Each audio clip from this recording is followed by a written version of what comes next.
उन लोगों को अभी तक इलेक्ट्रोहोम्योपैथी के बारे में अभी तक नॉलेज नहीं है कि ये क्या होती है और कैसे उनको हेल्प किया जा सकता है इस डिसीज़ में। ये 5वीं चिकित्सा विधा है इलेक्ट्रोहोम्योपैथी। इसकी ओरिजिन जब डॉक्टर काउंट सेजर मैटी ने की, उनकी मदर को भी कैंसर हुआ था। उस इलेक्ट्रोहोम्योपैथी से ठीक किया। उनकी मदर 10 साल तक जीवित रही कैंसर को लेके। मॉर्फिन क्या होता है? मॉर्फिन एक ड्रग है पेन के लिए। इवन जो कैंसर जो पेन है वो उसी से कंट्रोल हो सकता है। पर हमारा पॉइंट ये है कि इलेक्ट्रोहोम्योपैथी से क्या कैंसर रूट कॉज से ट्रीट हो सकता है कम्प्लीटली? बिल्कुल हो सकता है। डिपेंड करता है कि पेशेंट का इम्यून सिस्टम कितना एक्टिव है। इसका रिकॉर्ड हमने गवर्नमेंट को सबमिट किया है कि ये पेशेंट की पैट स्कैन रिपोर्ट है पहले की, हमने ट्रीटमेंट किया, उसके बाद की दोबारा हमने पैट स्कैन लिया और उसके अंदर वो बीमारी उसकी रूट आउट तो जड़ से खत्म हो चुका है। जड़ से खत्म हो चुकी है। सर ये पहले बता देंगे क्या होता है इसोफेगस? इसोफेगस आहार नाल का कैंसर, इंटेस्टाइन, स्टमक और इसोफेगस और फिर माउथ स्टार्ट होता है। तो आप ये कह रहे हैं कि यदि हम इलेक्ट्रोहोम्योपैथी का ट्रीटमेंट लेते हैं तो हम इसको रूट कॉज से खत्म कर सकते हैं? बिल्कुल कर सकते कि जैसे हम होम्योपैथी में बोलते हैं कि हमें एक टाइम पीरियड के बाद रिजल्ट, तो इलेक्ट्रोहोम्योपैथी में क्या इसका पैरामीटर है? क्योंकि हम बोलते हैं कि हमारी मेडिसिन का हम जब एक्सटर्नल एप्लीकेशंस करते हैं और एप्लीकेशन करते से ही पेशेंट को 1 मिनट 2 मिनट 4-5 मिनट के अंदर उसको रिलीफ मिलना स्टार्ट है। अभी सर आजकल जैसे एक प्लांट बेस्ड प्रोटीन्स आ गए, सो वो क्या है? जैसा हम बोलते हैं कि जो हाई प्रोटीन जिसके बोलते हैं कि नॉनवेज या दूसरी चीजें हम बोलते हैं एनिमल्स प्रोटीन होता है, उसके बनिस्बत जो प्लांट प्रोटीन है वो इतना वो नहीं। और हम अपने पेशेंट्स को प्रोटीन के लिए हमेशा मना करते हैं, हाई प्रोटीन डाइट नहीं लेनी है। हम बोलते हैं आप नेचुरल प्रोटीन लीजिए। और ये एग्जैक्टली कीमोथेरेपी क्या होती है, कैसे दी जाती है? कीमोथेरेपी मैं कहूँ कि जब एंटीबायोटिक काम नहीं करती है, कीमोथेरेपी एक हाई एंटीबायोटिक हम बोल सकते हैं, केमिकल है। जैसे हम बोलते हैं कि हम 500 mg टैबलेट ले रहे हैं, 1000 mg टैबलेट लेना है, तो chemotherapy power 50,000 mg 1 lakh mg होती है। तो यही हम सरकार से हमारी बार बार डिमांड है। हमारे मुख्यमंत्री से मैंने डिमांड की है, हमारे केंद्रीय स्वास्थ्य मंत्री, उनसे हमने डिमांड की कि हमें ऐसा अवसर प्रदान किया जाए।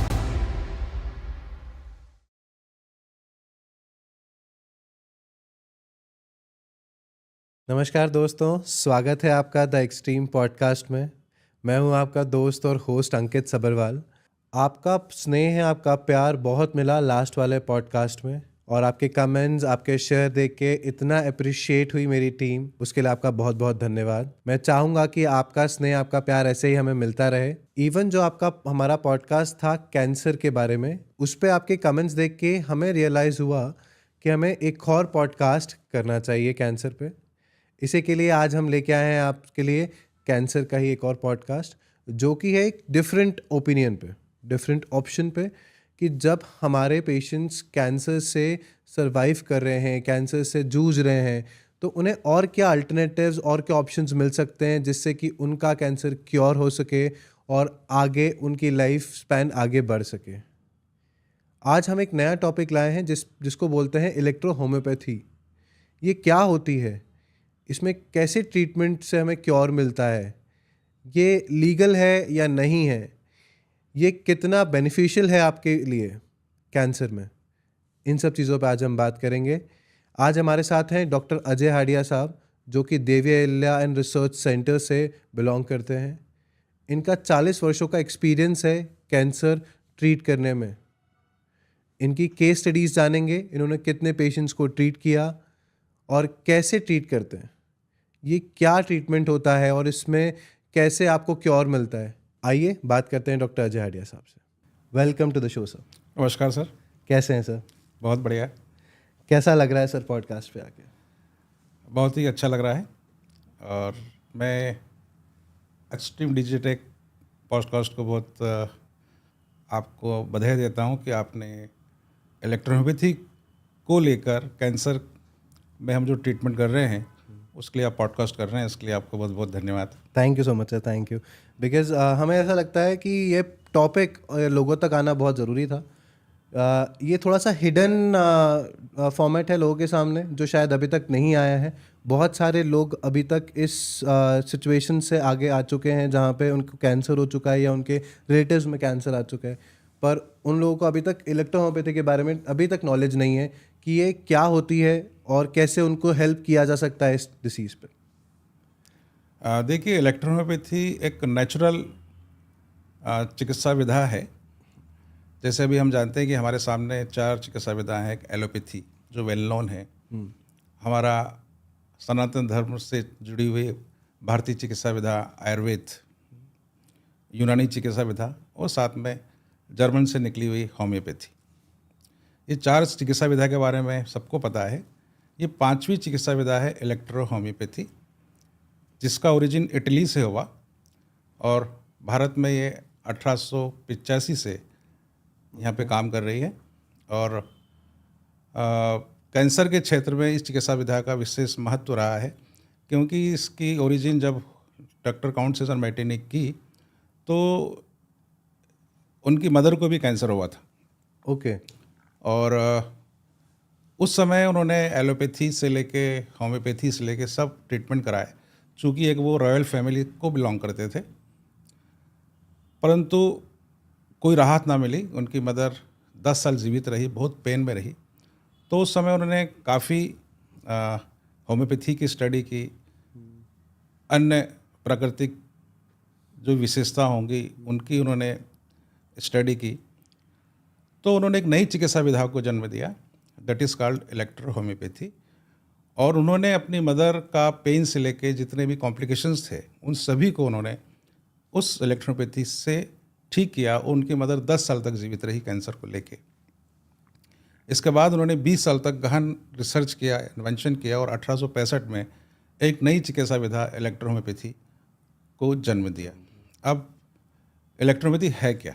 एग्जैक्टली इसके दो मैं आपको बताऊं कि जैसे हम कहते हैं कि एलोपैथी के अंदर बीमारी का कारण वायरस और बैक्टीरिया होता है, एलोपैथी ही विपरीत चिकित्सा विधा है कि जो भी ट्रीटमेंट किया जाता है वो एंटीबायोटिक के द्वारा किया जाता है कि एक वायरस बैक्टीरिया उसको मार दिया जाए, परंतु वो फिर से दोबारा से वायरस बैक्टीरिया एक्टिव हो जाता है, फिर से वो बीमारी हो जाती है। तो हम एलोपैथी के अंदर हम कोई भी बीमारी हो उसका हम केवल मैनेजमेंट करते हैं, उसको हम रूट आउट नहीं करते। एलोपैथी में हमेशा कोई भी डिसीज़ होगी, वो ब्लड प्रेशर हो, डायबिटीज़ हो, रेस्पिरेटरी ट्रैक्ट की डिसीज़ हो, अस्थमा हो, पैरालिसिस हो, जितने भी डिसीज़ होंगी, लीवर डिसीज़ हो, उन सभी का वहाँ पे केवल मैनेजमेंट किया जाता है। एक प्रकार से बोला जाए तो कंट्रोल किया जाता है। कंट्रोल किया जाता है, रूट आउट कभी बीमारी नहीं होती है। परंतु इलेक्ट्रोपैथी ऐसी चिकित्सा विधा है जिसके अंदर किसी बीमारी को रूट आउट किया जा सकता है। तो जैसे एलोपैथी के अंदर एंटीबायोटिक का इस्तेमाल करते हैं, होम्योपैथी में सिम्टोमेटिक ट्रीटमेंट किया जाता है, आयुर्वेद में वात और वात पित्त कफ को त्रिदोष माना गया है, वैसे ही इलेक्ट्रोपैथी के अंदर हमारे शरीर में 2 वाइटल फ्लूइड है, ब्लड और लिम्फ। वो यदि प्योर होते हैं, शुद्ध होते हैं, तो हम हेल्दी होते हैं, हमें कोई बीमारी नहीं होती है। परंतु किसी भी वजह से हमारा ऑटोइम्यून सिस्टम जब डिस्टर्ब होता है तो हमें बीमारी होती है, तो वो ब्लड या लिम्फ से कोई भी इम्प्योर होता है या दोनों इम्प्योर होते हैं तो डिसीज़ होती है। तो अब मैं ये कहूँगा कि एक हमारे शरीर में जो ब्लड और लिम्फ नॉर्मल कंडीशन में सर्कुलेट हो रहे हैं तो हम बिल्कुल स्वस्थ हैं। यदि एबनॉर्मल, यदि हमारे फंक्शन बढ़ गए हैं या कम हो गए हैं तो उसको बैलेंस करना, समान करना, that is called homeo. Okay. Pathy में चिकित्सा विधा। और इलेक्ट्रो इसलिए इसका नाम दिया गया है कि हमारे जिसमें जो प्लांट्स हैं वो प्लांट्स में जो हम मेडिसिन तैयार करते हैं उसमें एनर्जी होती है। जो प्लांट्स नेचर से सनरेज की उपस्थिति में जब अपना भोजन बनाते हैं और हमारे जो भूमि से जो न्यूट्रिशन ले रहे हैं वो न्यूट्रिशन में जो भी एनर्जी होती है उस एनर्जी को हम स्पेशल स्पेसिफिक कोहेबेशन मेथड से उस प्लांट्स की एनर्जी को हम निकालते हैं, एक्सट्रैक्ट कर लेते हैं। और दूसरी बात ये है कि उसके अल्कलॉइड्स को हम निकाल देते हैं। जो प्लांट्स होते हैं उसमें अल्कलॉइड्स के केमिकल होते हैं, उसको हम प्यूरिफाई कर देते हैं। तो उसमें केवल एनर्जी होती है। तो वो एनर्जी वाली जो मेडिसिन हम जब उसको देते हैं तो वो, इसलिए हम इसका नाम इलेक्ट्रो कहा है, इलेक्ट्रो होम्योपैथी इसलिए हम कहते हैं इसे। ओके। तो जो एनर्जीज आती है उसको नाम दिया गया इलेक्ट्रो। जी बिल्कुल। ओके। एंड ये कितने प्रकार के प्लांट्स होते हैं जिनसे कि ये निकाली जाती है? ये 115 प्लांट्स हैं, ओके उसके ही एक्सट्रैक्शन से इसमें मेडिसिन बनाई जाती है। ओके। और ये किस फॉर्मेट में होती है? जैसे कि अब होम्योपैथी में हम जाते हैं तो एक हमें शक्कर सी गोल गोल सी वाइट मिल जाती है दवाइयाँ। हाँ, देखिए इसमें दोनों फॉर्म है इसके अंदर। इसके अंदर 2 फॉर्म में मेडिसिन बनती है। एक तो लिक्विड फॉर्म में बनती है जिसको हम काइनेटिक एनर्जी उसमें होती है, और एक पोटेंशियल एनर्जी होती है जिसको हम पिल्स फॉर्म में बोलते हैं, जो होम्योपैथी में ली जाती है। ओके तो दोनों ही फॉर्म में मेडिसिन बनती है। एक्सटर्नल एप्लीकेशन इसके अंदर ज़्यादा महत्वपूर्ण होता है। किसी बीमारी को कंट्रोल करने में, ठीक करने में हम मेडिसिन का एक्सटर्नल एप्लीकेशन करते हैं उस पार्ट के ऊपर, या हमारे जो नर्व्स का इम्बैलेंसिंग हो जाती है तो वहाँ पर हम अपनी मेडिसिन को एक्सटर्नल लगाते हैं, तो वो बीमारी ठीक होना स्टार्ट होती है और वो ऑर्गन्स बैलेंस होना स्टार्ट होते हैं। ओके तो इसमें लिक्विड मेडिसिन भी है और ग्लोबुल्स भी हैं, पिल्स के रूप में हम देते हैं। ओके साथ में इंजेक्टेबल्स भी हैं, इंजेक्शंस भी हैं इसके अंदर, हम लोग ओके पेशेंट के लिए यूज़ करते हैं। ओके। सो ये जो एक्सट्रैक्ट किया जाता है, जब दवाइयाँ बनाई जाती हैं, सो पेशेंट्स को जब आप देते हैं उसके बाद उसके रिएक्शंस या कुछ ऐसी चीज़ें होती हैं जिससे उनको मतलब हानिकारक हो उनके लिए? देखिए, आपका बहुत ही अच्छा प्रश्न है कि कोई भी मेडिसिन जब दी जाती है तो उसके साइड इफ़ेक्ट होते हैं। जैसे मैं कहूँ कि आयुर्वेद है या यूनानी के अंदर है, वहाँ पे हम जब उसका प्लांट्स का या जो मेडिसिन हम यूज़ करते हैं उसको बॉईल किया जाता है, उसका काढ़ा बनाया जाता है। तो जब काढ़ा बनाया जाता है तो उसमें अल्कलॉइड्स आ जाते हैं, ठीक है। तो अल्कलॉइड्स कहीं ना कहीं हमारे शरीर के अंदर नुकसान करते हैं, परंतु मैंने बताया कि हमारी मेडिसिन स्पेजरिक कोहेशन मेथड से बनती है। उस जो हम उसका डिस्टिलेशन करते हैं तो अल्कलॉइड्स कमी कर निकाल लेते हैं। तो हमारी मेडिसिन में 1% भी हमारी मेडिसिन का कोई भी साइड इफेक्ट नहीं है। ओके। और ये आप दावा करते हैं बिल्कुल दावा करते हैं, किसी कोई साइड इफेक्ट? कोई साइड इफेक्ट नहीं। दावा इसलिए भी हम करते हैं कि हम तो मेरी खुद की प्रैक्टिस 40 सालों की है, हमारे सीनियर्स पिछले 150 सालों से इलेक्ट्रोपैथी प्रैक्टिस करते आए हैं। हमारी मेडिसिन से किसी भी पेशेंट की आज तक डेथ नहीं हुई। ओके किसी भी पेशेंट को ऐसी कंडीशन नहीं आई कि उसे किसी हमने ट्रीटमेंट किया और उसको आईसीयू में एडमिट होना पड़ा हो। ओके। तो हमारी ड्रग में, हमारी मेडिसिन में ऐसा कोई भी साइड इफेक्ट नहीं। और जनरली ये मेडिसिन किन किन स्पेसिफिक डिसीजेज में यूज़ की जाती है? देखिए, हमने ये से बताया कि हमारा जो बेसिक जो प्रिंसिपल है सिस्टम का, वो ब्लड एंड लिम्फ की इम्प्रूविटीज़ है। तो हम हर बीमारी को ठीक करने की, कंट्रोल करने की इसके अंदर क्षमता होती है, कोई सी बीमारी हो। तो आप ये कह रहे हैं कि यदि हम इलेक्ट्रोहोम्योपैथी का ट्रीटमेंट लेते हैं तो हम इसको रूट कॉज से ख़त्म कर सकते हैं? बिल्कुल कर सकते हैं।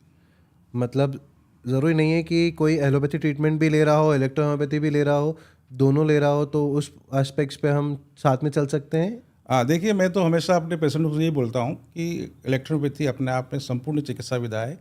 इलेक्ट्रोपैथी के साथ में आपको किसी भी मेडिसिन लेने की आवश्यकता नहीं है, यही अपने आप में संपूर्ण है। हमारी मेडिसिन पेन भी ठीक करती है, इंडाइजेशन है या दूसरे जो कॉम्प्लिकेशंस हैं, हर कॉम्प्लिकेशंस को, हर चीज़ों को ठीक करती है।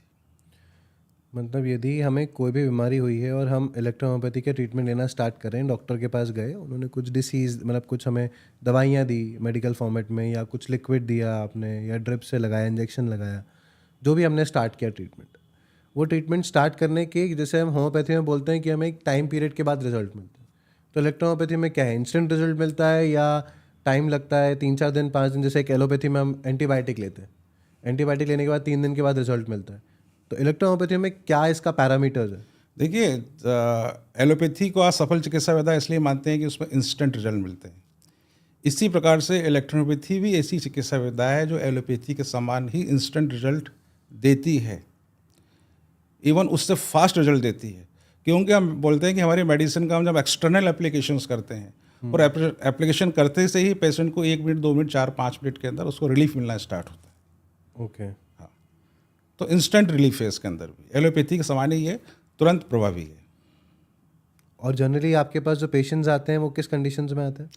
देखिए, हम कैंसर का इलाज करते हैं तो हमारे पास तो जो पेशेंट आते हैं वो 4th स्टेज का पेशेंट आ रहा है, टर्मिनल स्टेज का पेशेंट आ रहा है, जो एलोपैथी का अपना कीमोथेरेपी, रेडिएशन, सर्जरी सब करा चुका होता है। बहुत कॉम्प्लिकेशंस उसके होते हैं, मल्टीपल उसको डिसीज़ होती है, मल्टीपल उसकी प्रॉब्लम्स होती है।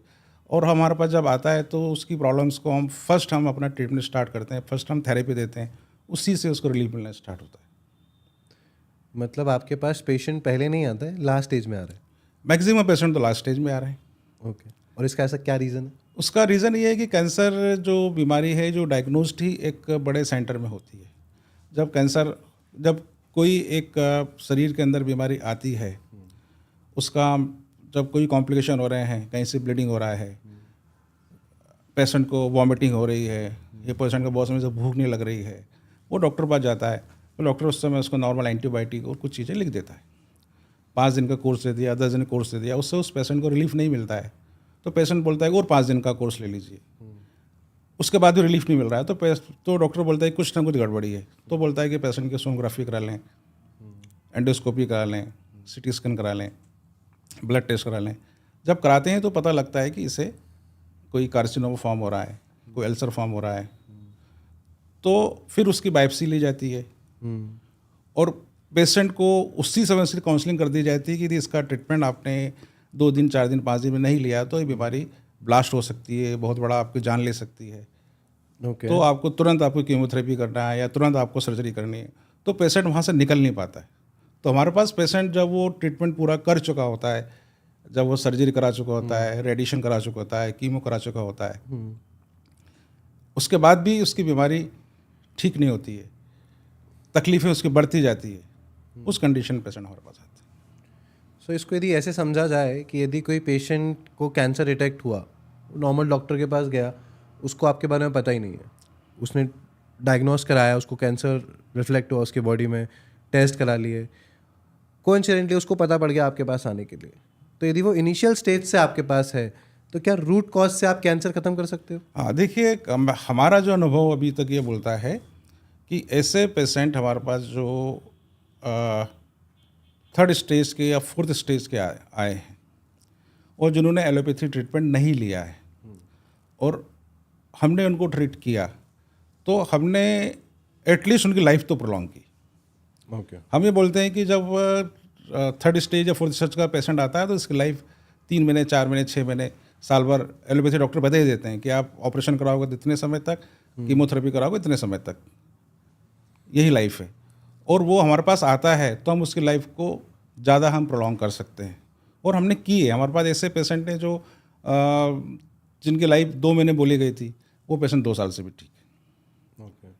तो हमारे पास फर्स्ट यदि बिना एलोपैथी ट्रीटमेंट लिया आता है तो निश्चित ही कि क्योंकि उसका इम्यून सिस्टम इतना वीक नहीं होता है, क्योंकि हम सर्जरी करते हैं तो ब्लड लॉस होता है, इम्यून सिस्टम कम हो रहा है, हम कीमोथेरेपी दे रहे हैं तो ब्लड लॉस हो रहा है, उसका कीमोथेरेपी देने से सेल्स लॉस हो रहे हैं, रेडिएशन से सेल्स लॉस हो रहे हैं, तो इम्यून सिस्टम उसका ख़त्म होता जाता है और इसीलिए उसको पेन हो जाता है। हम एक स्टेज के बाद में कीमोथेरेपी हमने दी और कीमोथेरेपी देने के बाद भी पेशेंट को पेन हो रहा है, तो डॉक्टर के पास कोई ऑप्शन नहीं बचता है, वो बोलते हैं कि अब आप मॉर्फिन ले लीजिए।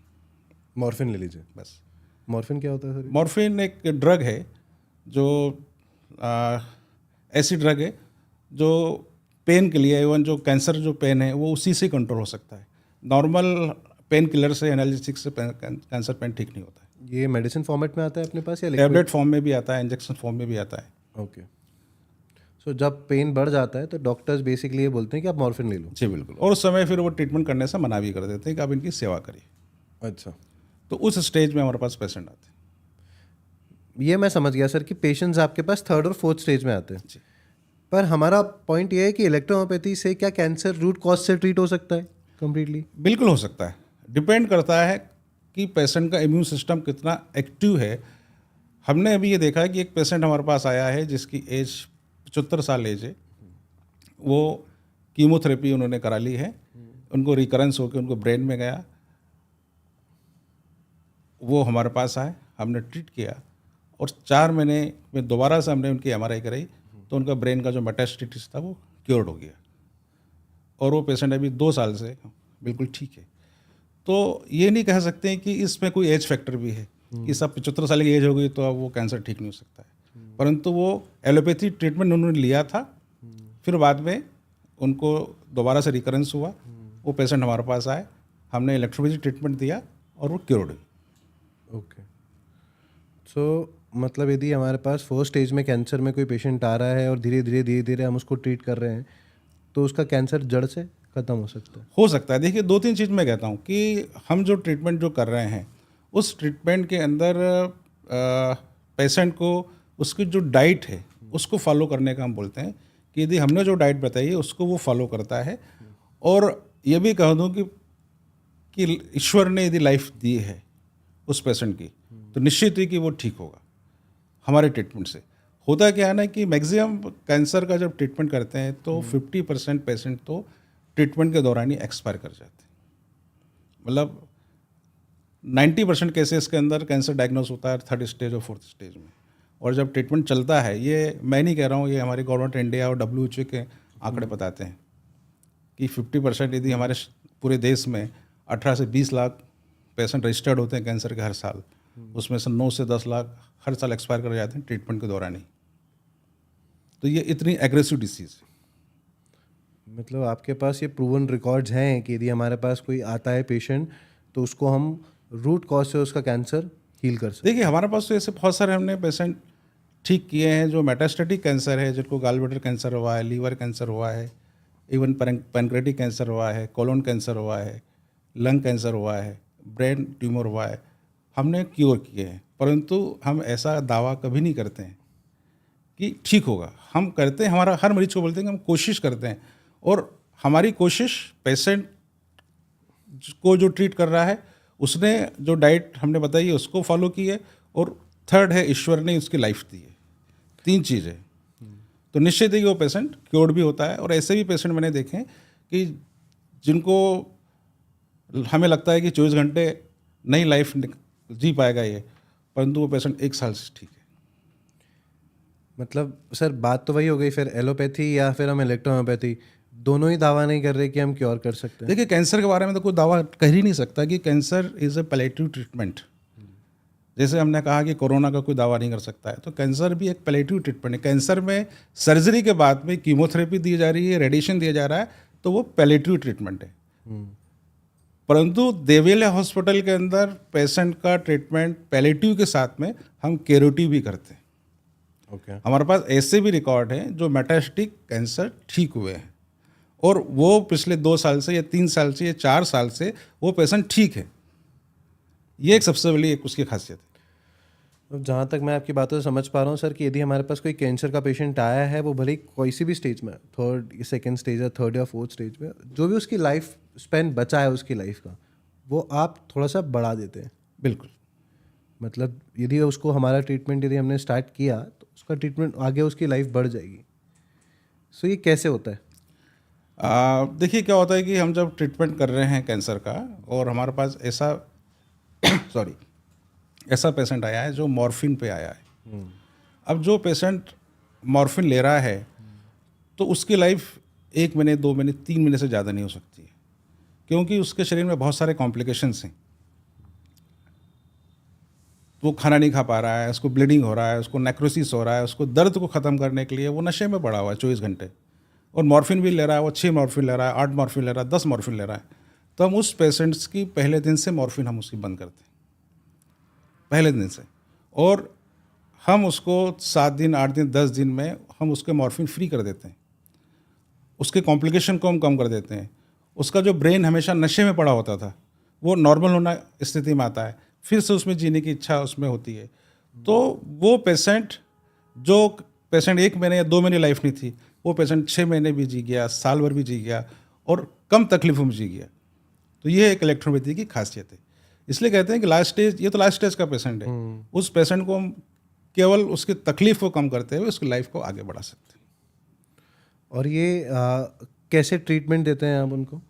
देखिए, ट्रीटमेंट का ये प्रोटोकॉल हमने बनाया है कि हमारे हॉस्पिटल में पेशेंट जब आता है, तो जो पेशेंट आया है, जो डायग्नोस पेशेंट आया है, उसका तो फर्स्ट हम उसकी ब्लड टेस्ट और हम करते हैं उसके, और फिर उसको हम 7 डेज़ के लिए अपने अस्पताल में एडमिट रखते हैं, और उसका वहाँ पे 3 बार थेरेपी की जाती है। हमारी जो इलेक्ट्रोपैथी मेडिसिन से उसका एक्सटर्नल एप्लीकेशन किया जाता है। उस पार्ट पे मेडिसिन लगाते हैं जहाँ पर कैंसर है। प्लस हम हमारे जो 7 चक्रास हैं, उन 7 चक्रों पर हम मेडिसिन को लगाते हैं, ताकि हमारे जो चक्रा से वो एनर्जी को सर्कुलेशन को बैलेंस करें। ओके। इसके अलावा हमारे जो एनर्जी पॉइंट है वहाँ मेडिसिन को हम लगाते हैं। ऐसे ये प्रोसेस चलती है 45 मिनट से 1 घंटे, दिन में 3 बार चलती है। अच्छा। तो वो मेडिसिन लगाने मात्र से पेशेंट्स की इम्यून सिस्टम बढ़ता है, उसका जो वीकनेस है वो उसकी ख़त्म होती है, उसका जो पेन है वो उसका कम होता है, उसको जो कॉम्प्लिकेशन से भूखने लग रही है उसको 1 दिन या 2 दिन के इलाज में ही वो खाना खाना स्टार्ट कर देता है। ऐसे पेशेंट है जिनका वॉमिटिंग हो रही है, उनकी वॉमिटिंग उनकी बंद हो जाती है, ब्लीडिंग हो रही है तो उनकी ब्लीडिंग बंद हो जाती है। तो ये कॉम्प्लिकेशन हमारे ट्रीटमेंट से 1 दिन 2 दिन 3 दिन 4 दिन में कम होने लगते हैं, और 7 दिन में हमारा पास जो पेशेंट आता है वो अपनी तकलीफ़ों को 50%, 60%, 70% तक कम तकलीफ़ों के साथ ऐसे हम डिस्चार्ज करते हैं। Very good. और इसके बाद फिर हम आगे का ट्रीटमेंट बोलते हैं कि 1 महीने की मेडिसिन देते हैं। हम बोलते हैं कि 6 से 8 महीने तक हमारा ट्रीटमेंट लेना चाहिए। और चूँकि हम जानते हैं कि कैंसर की डिसीज बहुत एग्रेसिव है, और हमारे पास पेशेंट ने यदि 3 महीने 4 महीने 6 महीने ट्रीटमेंट ले रहा है तो धीरे धीरे चीज़ों में सुधार होता जाता है। और ऐसे भी बहुत सारे पेशेंट हैं जो उसके बाद में मेडिसिन भी उनकी बंद हो जाती है और वो लाइफ को जी रहे हैं। ऐसे ही पेशेंट हमने देखे हैं कि हमारे पास कोई पेशेंट नागपुर से बोलता है कि साहब मैंने 4 साल पहले ट्रीटमेंट लिया, अब वहाँ जाकर इलाज करिए, तो 4 साल बाद भी वो जीवित है, वो हमें अब पता लग रहा है। तो ऐसे सैकड़ों मरीज़ हैं जो हमारे पास पेशेंट को रेफ़र भी करते हैं कि आप वहाँ इलाज लीजिए तो आप ठीक हो जाएंगे। मेरे पास पेशेंट्स आए हैं, जैसे भी आपने बताया कि नागपुर से हमारे पास पेशेंट था, तो अब हमें पता पड़ा कि शायद वो जीवित है। ऐसे बहुत सारे पेशेंट्स आपने ट्रीट किए होंगे कैंसर के, जिनको आपने इलाज दिया, पर हम जानना चाहेंगे कि ऐसे कितने पेशेंट्स हैं, ऐसे कौन सी हिस्ट्री रही है पेशेंट्स की जिससे आप प्रूफ रिकॉर्ड दे सकते हैं कि हाँ ये पेशेंट्स थे, इनकी ये हिस्ट्री थी और आज ये देखो जीवित हैं और बढ़िया तरीके से जीवन जी रहे हैं। देखिए, देवेले हॉस्पिटल में हमेशा हम लोग जो कैंसर ट्रीटमेंट कर रहे हैं वो एविडेंस बेस्ड हम ट्रीटमेंट करते हैं। जैसे मैंने बताया कि हमारे पास जब पेशेंट आता है तो हमारे पास 4 एलोपैथी डॉक्टर्स हैं जो हमारी टीम के अंदर है। ऐसे पेशेंट हैं जो डायग्नोस नहीं होते हैं, जो फर्स्ट टाइम आते हैं, तो उनका हम CT स्कैन, MRI, एंडोस्कोपी जो भी आवश्यकता होती है वो हम कराते हैं। इसके बाद में जो डायग्नोस पेशेंट आते हैं उनका हम ट्रीटमेंट करते हैं।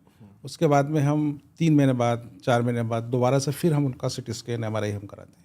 हम उसमें देखते हैं कि दोनों में कंपेयर करते हैं कि चीज़ों में उसका जो लीजन है, उसकी नोट्स हैं, उसकी चीज़ों में कितना अंतर आया है। इसके अलावा हम उसके ट्यूमर मार्कर हम टेस्ट कराते हैं, अदर हम ब्लड हम टेस्ट कराते हैं। उससे हमें उन चीज़ों को पता लगता है कि पेशेंट में कितनी रिकवरी हो रही है। और ऐसे हमारे पास अभी हमने गवर्नमेंट ऑफ इंडिया को डिपार्टमेंट ऑफ हेल्थ रिसर्च को हमने एक स्टडी रिपोर्ट भी सबमिट की है, जिसके अंदर हमने लगभग 15,000 पेशेंट हमने ट्रीट किए हैं लास्ट ईयर तक, और उसका हमने रिकॉर्ड सबमिट किया है। हमने ऐसे 9 केसेस हमने स्टडी केसेस दिए हैं जो मेटास्टेटिक केसेस थे, जिसके अंदर गॉलब्लैडर भी था, लीवर भी था, पेनक्रियाज भी था, इसोफेगस कैंसर थे, लंग्स कैंसर थे। इसका रिकॉर्ड हमने गवर्नमेंट को सबमिट किया है कि ये पेशेंट की पैट स्कैन रिपोर्ट है पहले की, हमने ट्रीटमेंट किया, उसके बाद की दोबारा हमने पैट स्कैन लिया और उसके अंदर वो बीमारी उसकी रूट आउट हो गई, मतलब जड़ से ख़त्म हो चुकी है। जड़ से ख़त्म हो चुका है। तो ये 9 केस स्टडी हमने दी। इसके अलावा और भी हमारे पास केस स्टडी है जिसको हम अपने रिकॉर्ड में हम रखते हैं, और हमने सरकार से भी ये मांग की है कि सरकार, government of India, department of health and research जो इलेक्ट्रोपैथी के रिकग्निशन के लिए एक कमेटी बनी हुई है, उसको भी हमने अभी रिक्वेस्ट की है कि वो हमारा हॉस्पिटल का विज़िट करें, हमारे कामों को वो देखें कि हम किस प्रकार से हम काम कर रहे हैं, पेशेंट किस प्रकार से हम ट्रीट कर रहे हैं, पेशेंट को हम कितना रिलीफ हम दे पा रहे हैं। क्योंकि कैंसर के अंदर पहले तो हम रिलीफ की बात करते हैं, क्योंकि कैंसर के अंदर पेशेंट बहुत पेन में होता है, बहुत तकलीफ में होता है, तो पहले तो उसको रिलीफ मिले, और रिलीफ मिलने के बाद उसकी चीज़ें फिर रिलीफ मिल रहा है तो उसमें उसकी लाइफ प्रोलॉन्ग होना चालू होती है, वो खाना पीना स्टार्ट करता है, इम्यून सिस्टम उसका बढ़ना स्टार्ट होता है, और धीरे धीरे वो ठीक होने की कंडीशन में वो जाता है। तो गवर्नमेंट को कहा है कि वो हमारे विजिट करे। प्लस हमने ये बात भी गवर्नमेंट से कही कि वो कोई भी हमें कैंसर हॉस्पिटल या एक हमें जनरल हॉस्पिटल दे दे, जहाँ कैंसर के अलावा अन्य जो बीमारियां हैं जिसको आप बोलते हैं कि पैलिएटिव केयर है, वहाँ हमारी मेडिसिन्स का आप क्लिनिकल ट्रायल आप कर सकते हैं, आप 6 महीने साल भर एक केस रिसर्च आप कर सकते हैं, और यदि पाते हैं कि इलेक्ट्रोपैथी में वो क्षमता है तो आप क्यों ना इसे सरकारी अस्पताल में आप इसे लागू करें। ये हमें सरकार से रिक्वेस्ट भी की हुई है। सो अभी तक जनरल जो आपका ट्रीटमेंट चलता है वो प्राइवेट हॉस्पिटल्स में चलता है, गवर्नमेंट हॉस्पिटल में बेसिकली ये ट्रीटमेंट नहीं होता क्योंकि रिकॉग्नाइज नहीं है। देखिए क्या होता है कि कैंसर जैसा जो ट्रीटमेंट है वो अन्य जो चिकित्सा विधाएं हैं, मैं एलोपैथी के अलावा कहूँ तो वो भी बोलती है कि हम सपोर्टिव ट्रीटमेंट करते हैं, कि कीमोथेरेपी कॉम्प्लिकेशन को ठीक करते हैं। परंतु इलेक्ट्रोपैथी हम ऐसा हमारा जो दावा भी कहूँगा या हमारी एक ऑब्जर्वेशन है इतने सालों की, कि हम कैंसर का पूर्ण रूप से इलाज करते हैं। हमें हमें एलोपैथी की आवश्यकता नहीं है। इलेक्ट्रोपैथी अपने आप में सक्षम है इस ट्रीटमेंट के लिए। ओके। हाँ, क्योंकि हमारी मेडिसिन एंटी इन्फ्लेमेटरी है, इन्फ्लेमेशन कम करती है, एंटी एनाल्जेसिक है, दर्द को ख़त्म करती है, बर्निंग को ख़त्म करती है, और एंटीऑक्सीडेंट है। क्योंकि कैंसर के अंदर ऑक्सीजन, कैंसर के सेल्स होते हैं हाइपोक्सिया होते हैं, ऑक्सीजन को खाते हैं। तो हमारी मेडिसिन शरीर के अंदर ऑक्सीजन की मात्रा को भी बढ़ाती है। अभी सर आजकल जैसे एक ये नया सिस्टम आ गया है, प्लांट बेस्ड प्रोटीन्स आ गए, बोलते हैं प्लांट एक्सट्रैक्ट प्रोटीन है, ये है। सो वो क्या है, मतलब क्या रिलेटेबल है इससे? देखिए हम ये मानते हैं कि जो प्लांट्स जो होता है एक लिमिटेड मात्रा में प्रोटीन होता है। हम जो हमारे वेजिटेबल्स लें या दूसरी चीज़ें लें तो जैसा हम बोलते हैं कि जो हाई प्रोटीन जिसके बोलते हैं कि नॉनवेज या दूसरी चीज़ें हम बोलते हैं एनिमल्स प्रोटीन होता है, तो उसके बनिस्बत जो प्लांट प्रोटीन है वो इतना वो नहीं है। और हम अपने पेशेंट्स को प्रोटीन के लिए हमेशा मना करते हैं, हाई प्रोटीन डाइट नहीं लेनी है। हम बोलते हैं आप नेचुरल प्रोटीन लीजिए। हम ये बोलते हैं कि जो लिविंग जो हमारे फ्रूट्स हैं, लिविंग वेजिटेबल्स हैं, आप इसको लीजिए। हम ड्राई फ्रूट्स के लिए मना करते हैं कि ड्राई फ्रूट्स जैसे अखरोट है, बादाम है, काजू है, आप इसे मत लीजिए, आप लिविंग फ्रूट्स लीजिए। ओके। आप केला लीजिए, आप पपीता लीजिए, आप एप्पल लीजिए, आप इस प्रकार के आप फ्रूट्स लीजिए, तो वो आपके लिए ज़्यादा फायदेमंद है। और कैंसर के अंदर ये भी देखा गया है कि हाई प्रोटीन जो डाइट होती है वो कैंसर की फूड सप्लाई है, वो कैंसर उससे हमेशा बना रहता है, ठीक नहीं होता है। और हम बोलते हैं कि जब ट्रीटमेंट स्टार्ट करते हैं तो पहले दिन से ही हम बोलते हैं कि आपको हाई प्रोटीन डाइट नहीं लेना है, ग्लूटीन फ्री डाइट, गेहूं को बंद करना है, आप मिलेट आपको लेना है, ज्वार है, बाजरा है, रागी है, कोदो है, इस प्रकार का आप फ्रूट लें, जूस लें, सूप लें, ग्रीन वेजिटेबल्स लें, ग्रीन सलाद लें। इसके अलावा आप नारियल जो है उसको, नारियल पानी है, कोकोनट मिल्क है, इसका यूज़ करें। तो ये हमारे लिए स्वास्थ्य के लिए काफ़ी फ़ायदेमंद है। ये सब डाइट अल्कलाइन डाइट है और ये कैंसर को और हमारे इम्यून सिस्टम को बढ़ाती है, कैंसर के सेल्स को ख़त्म करती है। ओके। इसीलिए कैंसर में डाइट का इतना इम्पोर्टेंट रोल होता है? कैंसर के अंदर तो बहुत इंपॉर्टेंट रोल होते ही है, और इसलिए हम कहते हैं कि जब कैंसर जब होता है, जब उसकी सर्जरी की जाती है, तो सर्जरी पहले डॉक्टर बोलते हैं कि आप ड्राई फ्रूट्स खाइए, आप लड्डू खाइए, आप नॉनवेज खाइए। जब कीमोथेरेपी होती है तो बोलते हैं कि आप खूब खाइए प्रोटीन को, चूँकि इसलिए बोलते हैं कि उससे ब्लड लॉस हो रहा है, सेल्स ख़त्म हो रहे हैं, तो हाई प्रोटीन बोलते हैं। जबकि वो प्रोटीन, हाई प्रोटीन उस कैंसर सेल्स का भोजन है। तो हम बोलते हैं कि ये आपको कभी नहीं खाना है। और हमारे पेशेंट जो ठीक हुए हैं उसका सबसे बड़ा रीज़न ये है कि उन्होंने अपनी डाइट को चेंज कर दिया पूर्ण रूप से। वो डाइट चेंज कर दी, मतलब उन्होंने अल्कलाइन डाइट पे आ गए हैं, मिलेट पे आ गए हैं, फ्रूट्स पे आ गए हैं, सूप पे आ गए हैं, और कैंसर उनका ठीक हो गया। और ऐसे पेशेंट हैं जो पिछले 3 साल या 4 साल या 5 साल से इसी डाइट को यूज़ कर रहे हैं, इसलिए उनका कैंसर रिपीट नहीं हुआ। ओके। ये एक बड़ा चीज़ आपने बोली जहाँ पे रिपीट नहीं हुआ, और लोगों को बहुत जल्दी कैंसर रिपीट फॉर्मेट में होने लगता है। कैंसर रिपीट इसलिए होता है क्योंकि हम अपनी फूड हैबिट नहीं बदल रहे हैं। आप फूड हैबिट बदल देंगे तो कैंसर नहीं होगा आपको।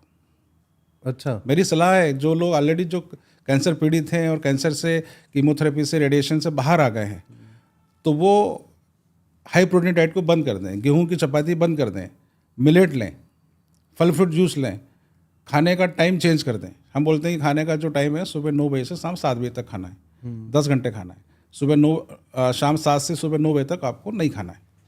ओके। मतलब रात से शाम को 7 बजे से लेकर सुबह 9 बजे सुबह तक तक बंद नहीं कर दो। नहीं खाना है। तो ये भी चीज़ें हमारे इम्यून सिस्टम को बढ़ाती है और चीज़ों को ठीक करती है। ओके। Very good. मतलब ये तो बहुत अच्छी चीज़ है कि यदि हम नॉर्मल अपनी डाइट को कंट्रोल करेंगे तो हमारी रिपीटेशन जो है कैंसर वो रिपीट नहीं होगी। नहीं हो। तो ये जनरली अब जैसे बात करेंगे, अभी आपने बात की सिटी स्कैन की, कीमोथेरेपी की, बायोप्सी की भी बात हुई हमारी।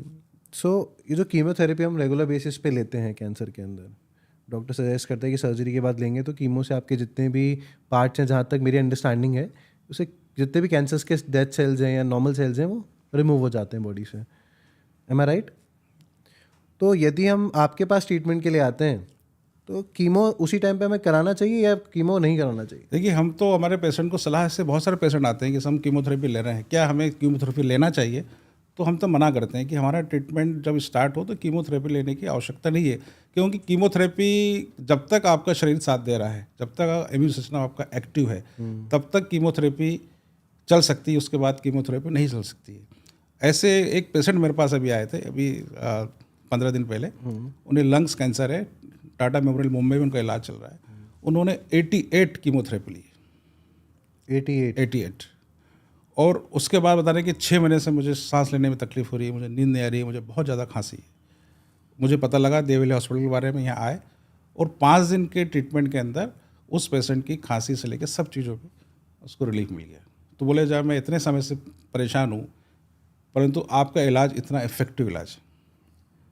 तो उसकी जो प्रॉब्लम थी 88 कीमोथेरेपी के बाद भी, उसकी चीज़ों में कॉम्प्लिकेशन उसके बने हुए थे, और वो उसको कीमोथेरेपी ले इसलिए रहा था कि वो उसके कॉम्प्लिकेशन ख़त्म हो, परंतु हमारी मेडिसिन ने उसको 5 दिन में ही उसके कॉम्प्लिकेशन को ठीक कर दिया। और ये एग्जैक्टली कीमोथेरेपी क्या होती है, कैसे दी जाती है? कीमोथेरेपी मैं कहूँ कि जब एंटीबायोटिक काम नहीं करती है, कीमोथेरेपी एक हाई एंटीबायोटिक हम बोल सकते हैं, केमिकल है, जिसकी जैसे हम बोलते हैं कि हम 500 mg टैबलेट ले रहे हैं, 1000 mg टैबलेट ले रहे हैं, तो कीमोथेरेपी पावर 50,000 mg और 1,00,000 mg होती है। तो उसको जब हम देते हैं, पाउडर फॉर्म में होती है, उसको इंजेक्टल फॉर्म में देते हैं, तो हमारे शरीर में जब जाती है तो शरीर के अंदर जाके हमारे नॉर्मल सेल्स को जला रही है, हमारे कैंसर सेल्स को जला रही है। हमारे शरीर के अंदर कैंसर सेल्स तो 5% है, 95% अच्छे सेल्स हैं, तो वो उसमें से 2% सेल्स तो कैंसर के जल रहे हैं और 50% सेल्स हमारे नॉर्मल जल रहे हैं। तो इसलिए हमारा इम्यून सिस्टम है पूरा वो डैमेज हो जाता है। और हम 3 की कीमोथेरेपी लेते हैं, हम 6 कीमोथेरेपी लेते हैं, फिर सिटी स्कैन करते हैं, फिर बोले नहीं आपकी अभी डिसीज़ है, फिर आप 6 और लीजिए, फिर 6 लेते हैं, नहीं अभी और है, फिर 6 लीजिए। तो ऐसे करते करते उसको बढ़ाते जाते हैं, और एक समय ऐसा आता है कि जब पेन चालू हो जाता है, तकलीफ चालू होते हैं, जब कीमोथेरेपी नेगेटिव रिस्पॉन्स करती है, तो उस स्टेज में डॉक्टर बोलते हैं कि अब कोई ट्रीटमेंट नहीं हमारे पास, आप चाहिए। उसके बाद पेशेंट आता है। तब वो पेशेंट पेन में होता है, बर्निंग में होता है, ब्लीडिंग उसको होती है, अलग अलग कॉम्प्लिकेशंस होते हैं, उस स्टेज में पेशेंट हमारे पास आते हैं। सो जब आपके पास पेशेंट उस स्टेज पे आता है तब भी उसको रिलीफ मिल के फिर वो डिस्चार्ज होके जाता है? देखिए, पेशेंट जो ट्रीटमेंट जो कर रहा है, वो यदि कैंसर डायग्नोस हुआ है, ऐसे बहुत सारे पेशेंट हमारे पास आए हैं जो नॉन सिम्टमेटिक हैं, कि जिनको कैंसर तो डायग्नोस हो गया है, उन्हें कोई तकलीफ थी, वो गए, उन्होंने डायग्नोस कराया तो बोले आपको तो 4 स्टेज कैंसर है, तो उससे कोई तकलीफ नहीं है, परंतु जैसे ही कीमोथेरेपी लेता है वैसे उसकी तकलीफ चालू हो जाती है। तो वो बिना ट्रीटमेंट के वो 2 साल तक वैसे ही जी सकता है, परंतु कीमोथेरेपी उसको 6 महीने में मार सकती है। हमारे पास वो पेशेंट जब आते हैं तो नॉन सिम्टमेटिक हम ट्रीटमेंट करते हैं और चीज़ें अच्छी होती हैं, और पेशेंट लॉन्ग लाइफ जी रहा है। मतलब आपकी बातों से मुझे ये समझ में आया यदि वो नहीं कीमो लेगा और आपके पास आएगा तब भी वो उतना ही क्योर और ट्रीट हो सकता है, उसकी लाइफ उतनी ही आगे सस्टेन करेगी। देखिए, ये बिल्कुल ये प्रूवन है कि मरीज, कैंसर का मरीज कैंसर से नहीं मरता है, वो कैंसर के इलाज से मरता है। ओके। यदि किसी को कैंसर हुआ हो, ऐसे बहुत सारे पेशेंट मेरे पास में हैं जिसको ब्रेस्ट कार्सिनोमा हुआ है, ठीक है, उसको डक्टल कार्सिनोमा है, जिसको मेटास्टेटिक कार्सिनोमा बोलते हैं। यदि वो जाएगा, उसका पूरा ब्रेस्ट रिमूव कर देंगे, उसको कीमोथेरेपी देंगे, रेडिएशन देंगे, वो पेशेंट की लाइफ 6 महीने 8 महीने साल भर है। उस लेडी ने नहीं कराया ऑपरेशन, और पढ़ी लिखी महिला है, उसने नहीं कराया, वो आई हमारे पास, वो 3 साल से बढ़िया है, तकलीफ है उसको, परंतु 3 साल निकाल दिए उसने 5 साल निकाल दिए। ऐसे बहुत सारे पेशेंट हैं कि जिन्होंने कीमोथेरेपी नहीं ली, सर्जरी नहीं कराई, उन्होंने ऑप्शन हमारा चुना और वो ठीक है। पर क्योर नहीं हुआ लेकिन। ऐसे बहुत सारे पेशेंट जो क्योर हो जाते हैं। अच्छा। कहते हैं ना कि मेटास्टेटिक डिसीज़ है, मेटास्टेटिक डिसीज़ में कुछ नहीं कहा जा सकता है, परंतु ये भी है कि वो अन्य जगह, जैसे हम बोलते हैं कि बोन्स में नहीं गया, उसको लंग्स में नहीं गया, उसको ब्रेन में नहीं गया, उसको उसी जगह है, उसके जो लिम्फ नोड्स हैं उसमें भी कमी आ गई है, तो 3 साल से ठीक है। ऐसे भी पेशेंट हैं जिनको ये कहा गया था कि उन्होंने सर्जरी करा ली है, आपको रेडिएशन करना है, कीमो करना है, वो हमारे पास आए और हमने ट्रीट किया, वो 5 साल से बढ़िया है, उनको दोबारा कैंसर नहीं हुआ, हमारा ट्रीटमेंट लिया उन्होंने 2 साल तक, बिल्कुल ठीक है। आप ट्रीटमेंट भी नहीं ले रहे हैं, डाइट को फॉलो कर रहे हैं। Very good. आपके पास कोई ऐसा केस जो आप हमारी ऑडियंस को सुनाना चाहेंगे कि जब आपके पास कोई पेशेंट आया जिससे कि उसको बहुत वर्स्ट कंडीशन में था और वो आज कैंसर से क्योर होके या नॉर्मल अपनी लाइफ जी रहा है आज? देखिए, इस मेरे पास बहुत सारे ऐसे केस, एक एग्जांपल नहीं, कई मेरे पास एग्जांपल हैं कि जिसके अंदर पेशेंट को लगता था कि उसकी लाइफ नहीं है और हमने ट्रीट किया और वो पूर्ण रूप से क्योर्ड हो गया। ओके। है ना। एक केस में हमेशा अपने सुनाता हूँ मैं कि एक मेरे पेशेंट हैं, वो 5 साल पहले मेरे पास आए थे। उनकी बेटी थी 35 साल की, उन्हें ब्रेस्ट कार्सिनोमा हुआ, डक्टल कार्सिनोमा हुआ, टीएमसी में इलाज कराया मुंबई में, सर्जरी हुई, रेडिएशन हुई, कीमोथेरेपी, एक्सपायर कर गए 6 महीने में। उनके फादर की एज थी 65 साल, रामविलास उनका नाम है, रामविलास यादव। लखनऊ में उनका डायग्नोस हुआ, उनको बताया कि मेटास्टेटिक कार्सिनोमा लंग्स से, ट्यूमर का साइज 5 सेंटीमीटर में 15 सेंटीमीटर था, खांसी में ब्लड आ रहा था, 2 कदम चल नहीं पा रहे थे। उनको हमारे बारे में पता लगा। कैसे? गूगल के द्वारा। ओके। वो हमारे पास आया, हमने ट्रीटमेंट किया और वो पेशेंट 3 महीने में उनका जो ट्यूमर था वो पूर्ण रूप से ख़त्म हो गया। उन्होंने 10 सिटी स्कैन कराए, हर महीने कराते थे वो, और आज लगभग 5 साल हो गया है, अभी बढ़िया है।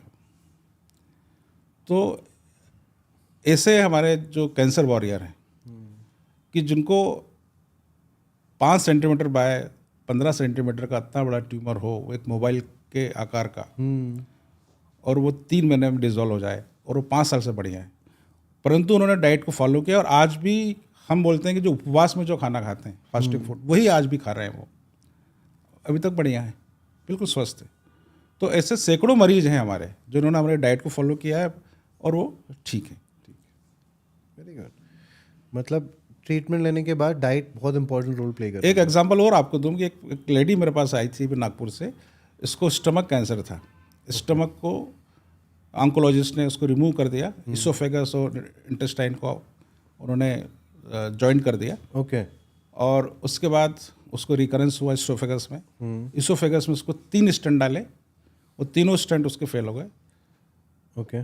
उसको बहुत ज़्यादा पेन, साथ के अंदर उसको जो स्पुटम जो उसमें आ रहा था, इतनी स्मेल थी कि बोले हम बैठ नहीं सकते रूम के अंदर। सर ये पहले बता देंगे क्या होता है इसोफेगस? इसोफेगस आहार नाल का कैंसर। पहले तो जो स्टमक कैंसर है, स्टमक के बाद में हम खाना खाते हैं तो हमारी जो इंटेस्टाइन, स्टमक और इसोफेगस और फिर माउथ स्टार्ट होता है। Okay. तो खाना जैसे ही अपन ने निगलने के बाद में वो इसोफेगस में जाता है। Okay. इसोफेगस से स्टमक में, स्टमक से फिर इंटेस्टाइन में। ओके। तो इसोफेगस में उसको था, उसको बहुत स्पुटम उसका बहुत बदबूदार था, बहुत पेन होता था। हमने ट्रीट किया और 7 दिन के ट्रीटमेंट के अंदर उनके खुद के स्टेटमेंट है कि उनकी जो प्रॉब्लम थी, हम जिस प्रॉब्लम से आए थे 100% हम ऐसे उसको रूट आउट करके जा रहे हैं। उनका पेन खत्म हो गया, उनकी जो स्मेल थी वो खत्म हो गई, क्योंकि राइस ट्यूब डली हुई थी, तो वो तो अभी भी डली हुई है, वो स्टेंट उसका वो है। तो ऐसे पेशेंट भी आते हैं जो बिल्कुल होपलेस होते हैं, परंतु हमारे ट्रीटमेंट से उन चीज़ों पे उनको सुधार होता है। ओके। मतलब इतना तो मुझे अंडरस्टैंडिंग मिली कि आपके ट्रीटमेंट से रिलीफ लोगों को बहुत मिलता है। हाँ, क्योंकि बोलते हैं cancer is a palliative care, तो हमारा जो सेंटर है वो palliative care, Devalia cancer hospital specially जो जाना जाता है पैलेटिव केयर के लिए जाता है, परंतु हम पैलेटिव केयर के साथ में क्यूरेटिव केयर भी करते हैं। ओके। कैंसर को ठीक करने का प्रयास भी करते हैं और कैंसर ठीक हो भी रहा है, ऐसे हमारे पास रिजल्ट भी, रिकॉर्ड भी है। सर कैंसर के ट्रीटमेंट के लिए जब आपके पास आप ट्रीटमेंट देते हैं और अलग अलग टाइप के कैंसर्स आते होंगे, सो हर ट्रीटमेंट के लिए आपकी अप्रोच सेम ही होती है, अलग अलग होती है? देखिए, कैंसर का जो ट्रीटमेंट हमने पूरा बेस बताया है कि इलेक्ट्रोपैथी में ट्रीटमेंट जो किया जाता है वो ब्लड और लिम्फ को प्यूरिफाई किया जाता है। तो हमारे इस सिस्टम में अलग अलग जो ग्रुप्स दिए गए हैं, जिसमें एक स्पेशल ग्रुप दिया है कैंसरोस ग्रुप। कुछ मेडिसिन होती हैं जो ब्लैडर पे काम करती हैं, कुछ मेडिसिन होती हैं स्टमक पे वर्क करती है, कुछ मेडिसिन होती हैं जो लीवर पे वर्क करती है।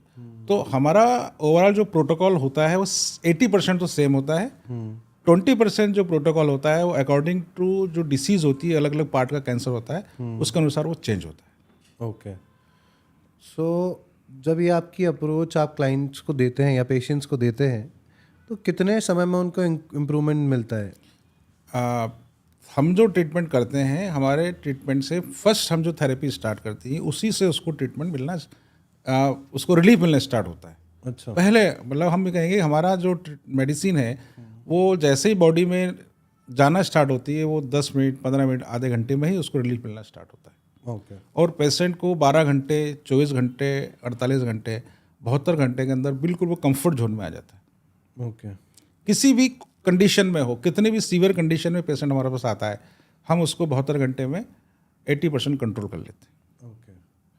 और सर ये इतना अच्छा आपका अप्रोच है, इतने अच्छे केस स्टडीज़ आपने दी हैं, रिजल्ट्स हैं, पर गवर्नमेंट ने अभी तक आपको ऑफिशियली अलाउ क्यों नहीं किया? एज एन जैसे एलोपैथी हम ट्रीटमेंट ले सकते हैं, इलेक्ट्रोहोम्योपैथी को क्यों अभी तक अप्रूवल नहीं मिला? देखिए क्या होता है कि अभी तक पूरा जो मेन जो सरकार का जो फोकस है वो केवल एलोपैथी की तरह ही है। पूरे जो दिशा निर्देश बनाने वाले जो लोग हैं वो सब एलोपैथी के लोग हैं। आज भी हमारी जो पारंपरिक चिकित्सा विधा है आयुर्वेद को भी वो स्थान नहीं मिल पाया है।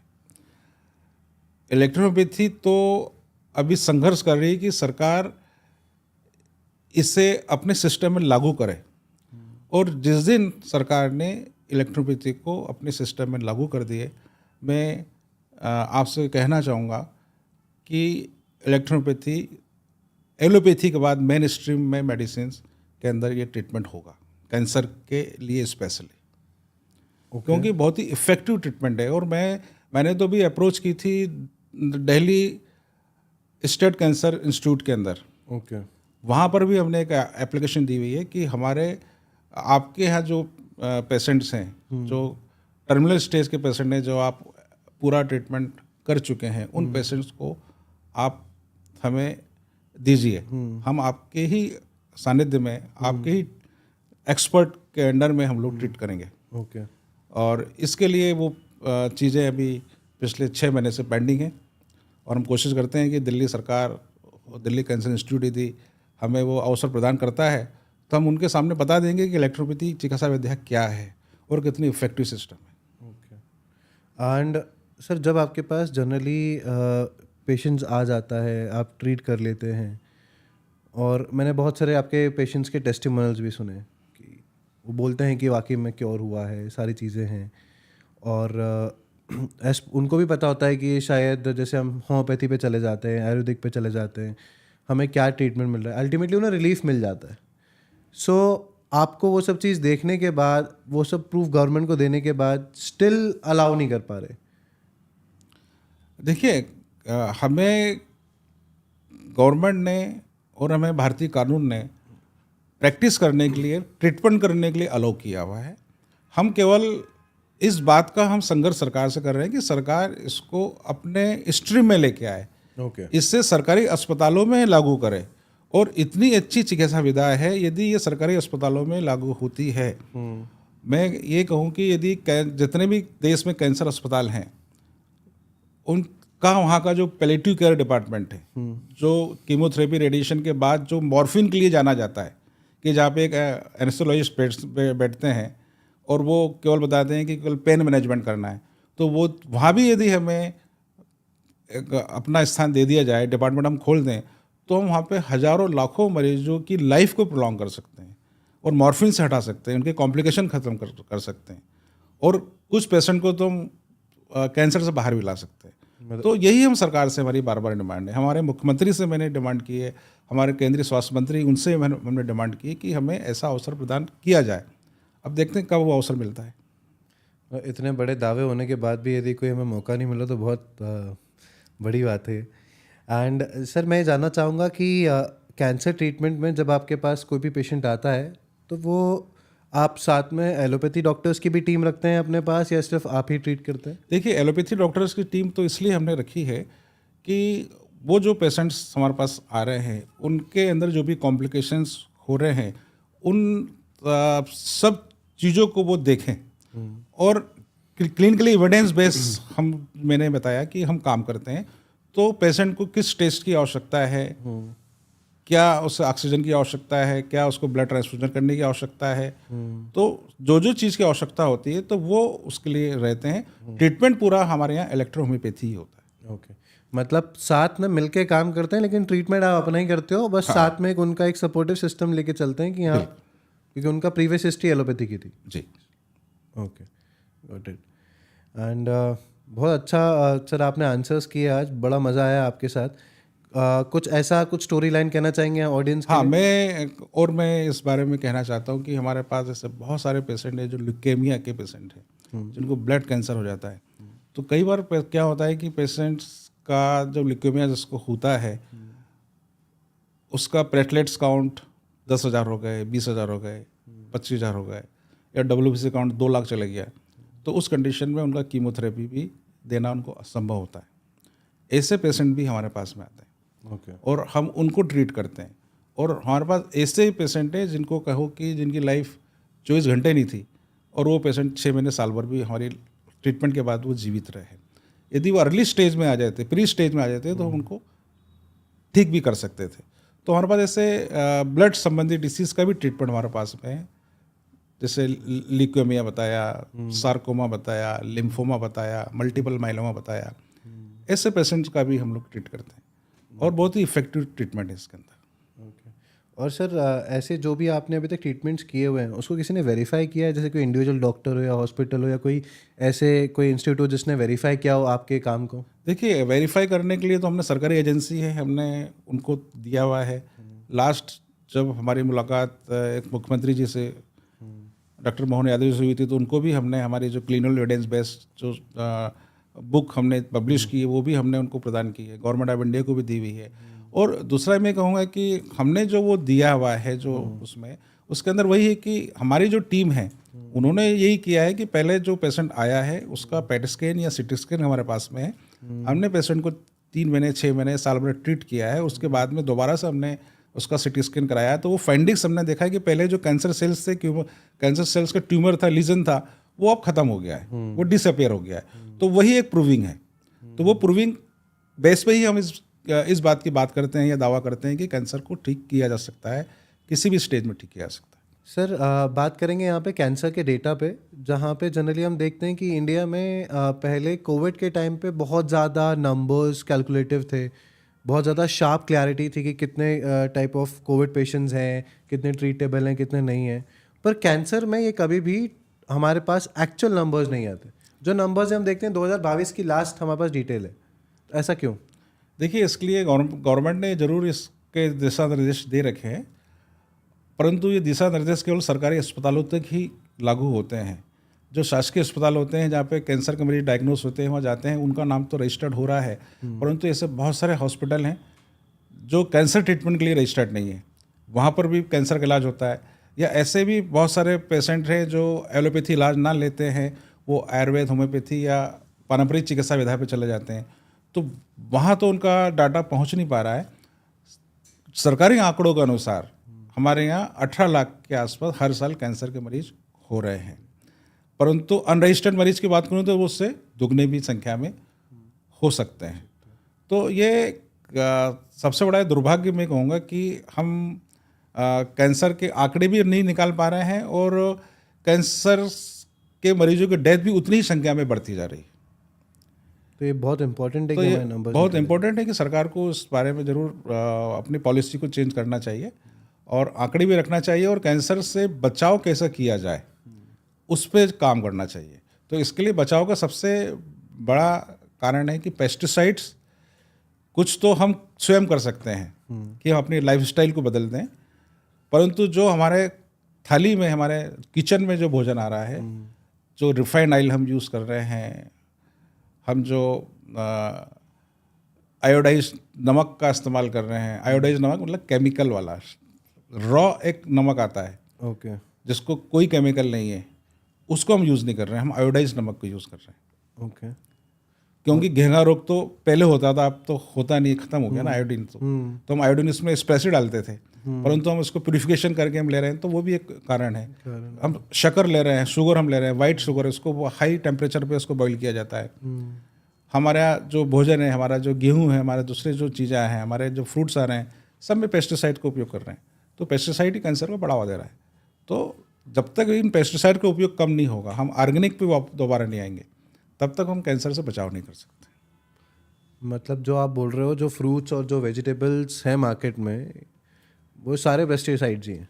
देखिए ना, पपीता आ रहा है, केला आ रहा है, तो जो पेड़ पे पपीता होता है वो वहाँ से डाल पका हम बोलते हैं, वो उसका टेस्ट अलग होता है। हम पपीता को ले लेते हैं, फिर उसको हम कार्बाइड में हम उसको पकाते हैं, तो कार्बाइड भी तो एक नुकसान ही कर रहा है। बिल्कुल। मैंगो है, आम को हमने तोड़ लिया है, फिर हमने आम को उसको हमने कार्बाइड में उसको पकाया है, तो वो भी तो केमिकल युक्त हो गया। केला हमने ले लिया है, केलों को हमने कार्बाइड में पकाया है, तो यही हमें नुकसान कर रहा है। और ये ऑर्गेनिक फॉर्मेट में जाने पे ये हमारी जो बॉडी में इतना नुकसान पहुंचा रहा है वो नहीं पहुंचाएगा। Very good sir. बड़ा अच्छा लगा सर आज आपके साथ बैठ के, कॉन्वर्सेशंस में बहुत सारी चीज़ें क्लियर हुई। आई होप हमारी ऑडियंस को भी ये बहुत क्लियर हुआ होगा कि एलोपैथी और इलेक्ट्रोहोम्योपैथी में क्या डिफरेंस है और कैसे हम इसका ट्रीटमेंट लेके आगे डायग्नोस कर सकते हैं और ट्रीट किया जा सकता है। एंड आई होप आप सब लोगों को इतनी क्लैरिटी मिली होगी इस पॉडकास्ट के थ्रू। सारी इन्फॉर्मेशन जो हमने आपके लिए इस पॉडकास्ट में कवर की है, आई होप आपको इससे बहुत हेल्प मिली होगी। आगे प्लीज़ हमें ऐसे सपोर्ट करते रहिए और ऐसे ही प्लीज़ हमें कमेंट में बताइए कि क्या चीज़ हमें आगे पॉडकास्ट में कवर करनी है या कौन से टॉपिक और लेके आने हैं, जिससे कि हम आपकी लाइफ को और बेटरमेंट की तरफ लेके जा पाएँ। Thank you for watching this podcast.